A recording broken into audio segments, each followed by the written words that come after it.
అందుకని దేశ ప్రజలందరికీ నా హోలీ శుభాకాంక్షలు తెలియజేస్తా ఉన్నాను.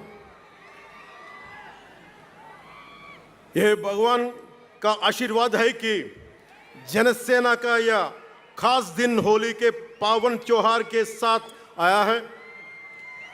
मेरे लिए होली रंगों का त्योहार है, एकता का त्योहार है, दोस्ती का उत्सव है, खुशी और उल्लास का पर्व है.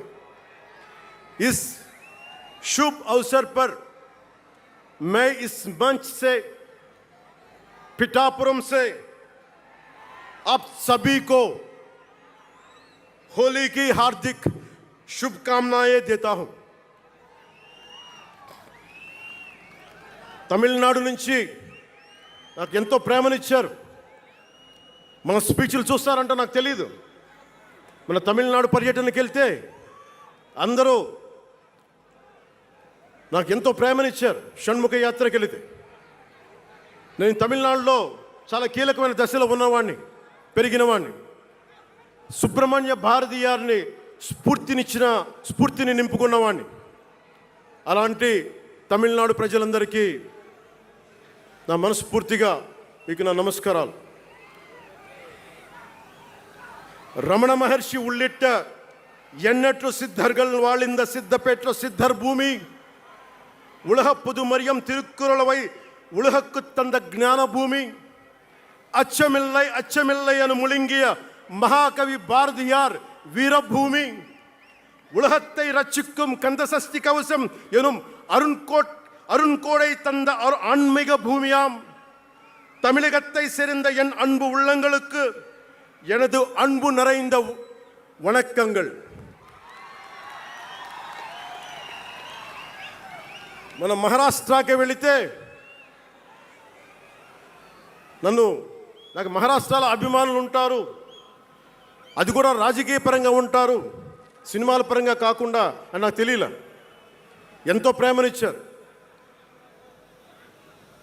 గౌరవ మహారాష్ట్ర ముఖ్యమంత్రి దేవేంద్ర ఫడ్నవీస్ గారు నన్ను రమ్మని 19 నుంచి అడుగుతూ ఉన్నారు.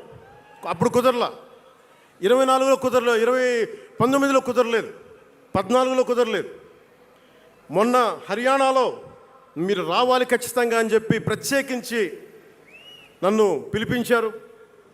నేను ఎన్డీఏ కూటమి కోసం ప్రచారం చేశాను, భారతీయ జనతా పార్టీ కోసం. వెళ్ళిన అన్ని సీట్లు దాదాపు 95% మనం గెలిచాం, ఒక్క సీటు తప్ప. మీకు తెలుసు, నాకు మరాఠీ నేల, మహారాష్ట్ర నేల, ఛత్రపతి శివాజీ మహారాజ్ నేల, ఛత్రపతి సంభాజీ మహారాజ్ నేల. అలాంటి నేలకి ఛత్రపతి శివాజీ महाराज आणि छत्रपती संभाजी महाराज यांच्या महाराष्ट्र भूमीतून आलोल्य सोलापूर, लातूर, बिल्लारपूर सारख्या जिल्ह्यांतील जनसैनिकांना माझा मनपूर्वक नमस्कार. అలాగే కర్ణాటక నుంచి వచ్చిన అభిమానులకి,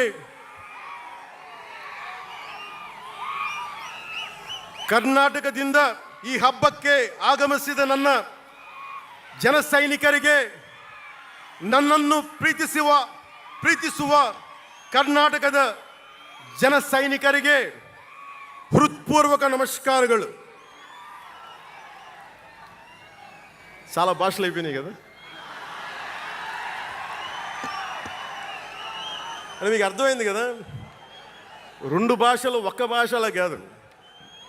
భారతదేశానికి కావాల్సింది తమిళనాడుతో సహా we need multiple languages, not just 2.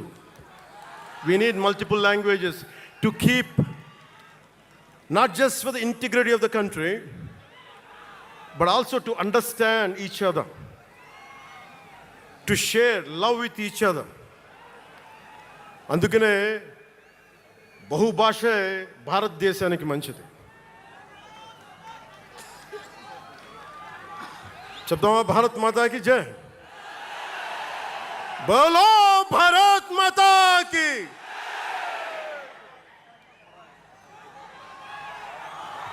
అలాగే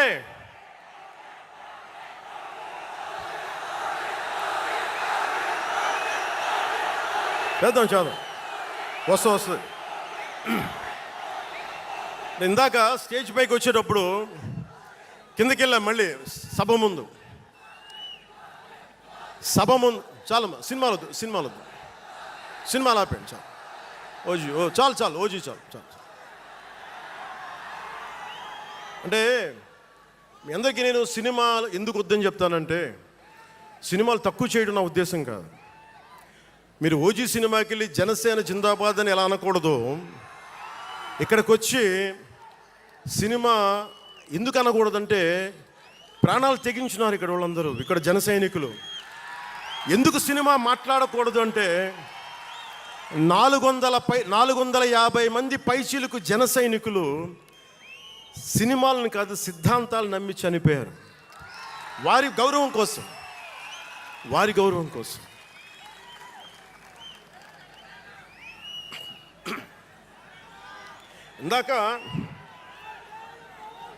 ఇందాక వద్దాం, అవి కూడా వినండి. మీరు వింటలేదని అర్థం. నా పేరు అరుస్తున్నారంటే మీరు నా మాట వింటలేదని. నా మాట వింటే 151 ఉన్న సీట్లు పార్టీ పోయింది, అందుకే నా మాట వినాలి. కూర్చోండి.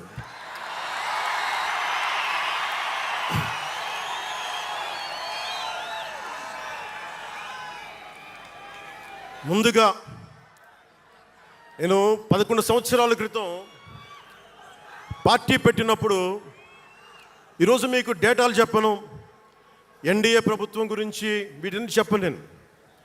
నేను మీతోటి 11 సంవత్సరాలు పార్టీని ఎలా నడిపాం, ఏ బేసిస్తో నడిపాం, నా కష్టాలేంటి, నేను పడ్డ ఇబ్బందులేంటి, కొన్ని పంచుకుంటాను.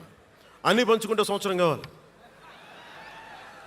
నేను ఓటమిలు ఎలా ఉంటాను, గెలుపులు ఎలా ఉంటాను, మీరు నా గుండెల్లో పెట్టుకున్న వాళ్ళు, మీరందరూ నా గుండెల్లో పెట్టుకున్నదమ్మా.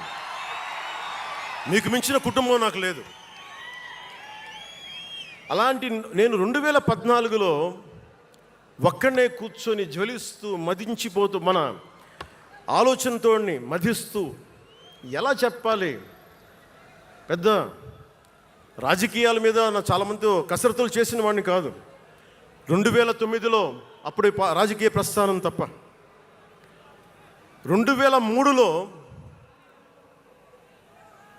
నేను మా నాన్నకి చెప్పాను ఫస్ట్. ఈరోజు మా నాన్నగారు లేరు, స్వర్గస్థులయ్యారు. మా నాన్నకి మా అమ్మకి 2003లో చెప్పారు, అమ్మ నేను ఒకరోజు పాలిటిక్స్కి వెళ్తాను. మా మా నాన్నకి నచ్చల మాట. శుభ్రమైన కెరీర్ పెట్టుకొని పిచ్చేంట్రా నీగా నేను. కానీ నేను చెప్పలేకపోయినా. ఆ రోజున నేను సినిమాలని దృష్టిలో పెట్టుకొని ఎదగలేదు, సమాజాన్ని దేశాన్ని దృష్టిలో పెట్టుకొని ఎదిగాను. సినిమా నాకు ఉపకరణం అయింది, కానీ సినిమా నా జీవితం కాలం. చెప్పలేకపోయినా ఆ రోజున. నన్ను చాలామంది, మీరు అందరికీ నాకు గద్దరన్న ఎలా పరిచయం అనుకుంటున్నారు మీరు? రాజకీయాల ద్వారా కాదు. గద్దరన్న ఖుషీ సినిమా చూసి మా అన్నయ్య గారిని పట్టుకొని, మా అన్నయ్య గారి దగ్గరికి వచ్చి, మా పెద్దన్నయ్య గారి దగ్గరికి వచ్చి, మీ తమ్ముడిని కలవాల్సిందే నేను. మా అన్నయ్య ఫోన్ చేశాను, అని నేను గద్దర్ గారు కలుస్తారంటాను. నాకు గద్దర్ గారు అంటే ఇష్టం చిన్నప్పటి నుంచి, మా నాగబాబు గారి దయ వల్ల. సరే కలిస్తే ఆయన ఎంత క్షుణ్ణంగా ఆయన పరిస్థితి చెప్పాడంటే, అరే నువ్వు దేశం కోసం సమాజం కోసం ఆలోచించేవాడివి. నీ ఏ మేరా జహా అనే పాటలో నువ్వు భరతమాతని సంఖ్యలలో బంధించి పెట్టావు కదా, నీ భావం నాకు అర్థమైందిరా అన్నాడు. నువ్వంటే నాకు ఇష్టం రా తమ్మి అని చెప్పి ఆ రోజు నుంచి మాకు స్నేహం. అది నాకు అన్న తమ్ముడ బంధమైందని ఆయన చనిపోయేలోపు. అలాగే 2006లో నేను విపరీతంగా ఒక పిహెచ్డి కోసం, ఒక స్కాలర్ ఎలా చదువుతాడో పుస్తకాల మధ్యలో సినిమాలు చేశాను. అందుకే నా సినిమాలు మీకు నచ్చి ఉండకపోవచ్చు ఆ రోజున. కానీ నా జ్వలనాన్ని ఎక్కడో ఢిల్లీలో కూర్చొని ఒక్కళ్ళు, ఢిల్లీ యూనివర్సిటీలో పనిచేసే ఒక ప్రొఫెసర్, ప్రకాశం జిల్లాకు చెందిన వ్యక్తి, నాకు తెలియదు ఆయన ప్రకాశం జిల్లా వ్యక్తి. నా రోజున ఆయన వచ్చి మిమ్మల్ని కలవాలని చెప్పి ఒక నెల రోజులు నా వెంట పడితే ఆయన కలిశారు. ఆయన వచ్చి నన్ను ఒకే ఒక మాట అడిగారు. 2006లో మీరు రాజకీయాల్లోకి వస్తారా? బహుజన సిద్ధాంతం మేము ముందుకెళ్తాం, చాలామంది అడిగి నన్ను పంపించారు,